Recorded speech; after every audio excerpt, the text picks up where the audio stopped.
Our market master of the day is Vetri Subramaniam. He's Chief Investment Officer, UTI, Asset Management Company. Vetri, great to have you with us here as always. Good morning, Prashant this side.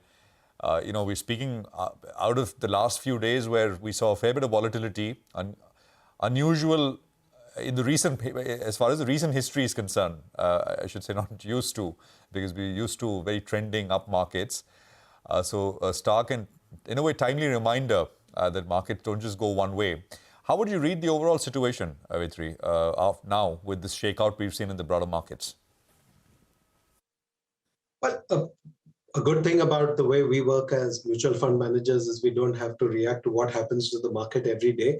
But certainly, I would say, right through, I would say somewhere around December through Feb, the markets were pretty much on steroids. I think there's a little bit of a lull now coming in. And that's a good thing, because otherwise the valuations were starting to get very punchy.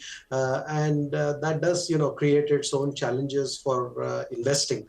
But I think, might be a little bit of the fluff is getting taken out now. And, hopefully things will look slightly more stable. As you rightly said, Prashant, I would actually strongly suggest to investors that they should be guided by past history of volatility in the markets. Drawdowns of 10% once a year are very common.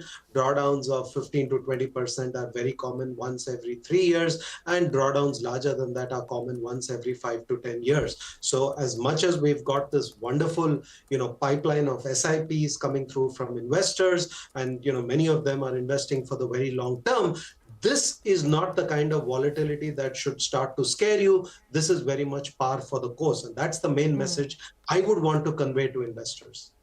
Okay, that is a very important message to pass on, right, Vetri? Because you and I have both seen so many of these market cycles where such volatility is not just par for the course, it's actually quite healthy to get the froth out of the system and to make the market light again.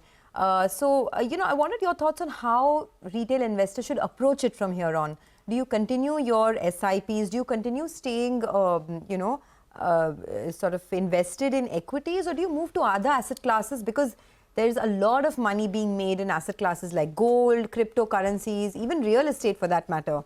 Your thoughts?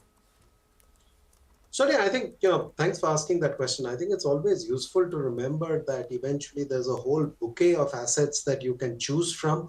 And it is appropriate for investors to, first of all, have an asset allocation framework. And when we say asset allocation framework, it does not mean positioning yourself in the asset class that will do best over the next 1 year. It's the set of asset classes which over a 10 to 20-year period will help you achieve your financial goal. So please do not understand asset allocation as being, I'm going to pick the asset class that will do best over the next 1 year. You're setting yourself up for disappointment. I've been here for 30 years and I haven't seen anybody figure out what will be the best asset class on a rolling basis, on an annual basis. So it's really about staying the course and having that diversification across asset classes. The main point that I would, sort of build on what you said is that the market does provide you an opportunity every now and then to rebalance your portfolio, right? So maybe when you did your asset allocation framework in line with your financial goals, maybe you had, just for argument's sake, a 60% equity allocation. Now, because of the market movement, you could be higher than 60%, you could be lower than 60%. The way to think about it is that at some defined frequency, or when your allocation moves very significantly away from the baseline, you rebalance to the baseline. So it's a combination of having asset allocation and rebalancing at some frequency, which I think is the key to being able to sleep well at night despite volatility. And believe me, that's the biggest challenge that I find investors experience. Oh, put it so beautifully, Vetri. Thanks a lot for joining in, and good to hear those comments as well. Well, Vetri, I wanted to ask you about the financial sector, particularly in the backdrop of the regulatory action that we've seen from RBI on select NBFCs, whether it's gold, whether it's on lending as well, and unsecured lending in particular. How would you view this? What's your take? Sure, Nigel. Well, I think it's good that the regulators are sort of being preemptive. They're being active and not reactive in terms of taking some of these decisions. The central bank's job is always to sort of make sure that things don't get out of hand, because remember, financial stability is a very important criterion for the central bank and for the economy to be able to achieve its medium to longer term growth objectives. So I see this literally as the central bank doing what it needs to do. Look for pockets where it thinks something has gone out of line. Look for areas where they have a very elaborate process of annual inspection of all sorts of lenders, and then when they see some patterns over there, maybe they are responding to that and they are starting to preempt.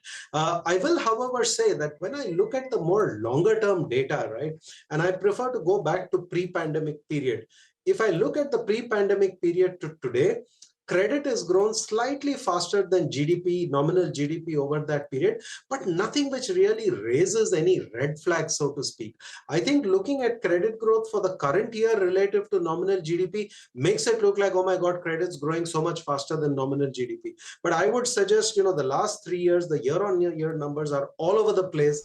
It's best to go back to, the quarter ended March 20 and look at it from there. And when I look at that pattern of credit growth versus GDP, I don't see anything systemic which is showing up, but the RBI has better access to data and they are perhaps acting where they thought it necessary. Vetri, how does I know this is sort of slightly over the next couple of months, and markets, of course, will look beyond, and these events come and go, but we're into elections now, right? Election season, proper election season. What's the kind of roadmap you'd kind of expect because of how well the market's broadly done? Do you think, and especially the PSU space, we get so many questions going into elections. What is the, how do last couple of elections, how did PSU as a basket do, especially in this government where there's been so much improvement operationally and otherwise? Just your thoughts, markets into election cycle and PSUs as a space. Prashant, that's a really difficult question. First of all, it's very hard to figure out how markets will respond to elections. I've been, watching elections actively as an investor in the market going back all the way to 1996. And believe me, every time the market surprises you for two reasons. One, sometimes the election outcome itself is a bit of a surprise. And secondly, sometimes the market reaction on the day of the outcome and what it does 6 months later is diametrically opposite. Right. So my simple advice to investors is don't focus on these events and the outcomes. And I think this time, certainly, looking at all the data, you guys put out a massive opinion poll, right? It all suggests that, the outcome is not going to be so much of a surprise. It could be the seat count, which is a bigger issue. So I don't think the elections per se this time are that sort of a destabilizer. Second part of your question as regards PSUs, I would just say that I have never liked to look at companies purely from just ownership perspective, right? I mean, I don't look at things saying I should buy all Tata companies or all Birla companies and so on and so forth. And therefore, neither do I look at it from the point of view of, just going on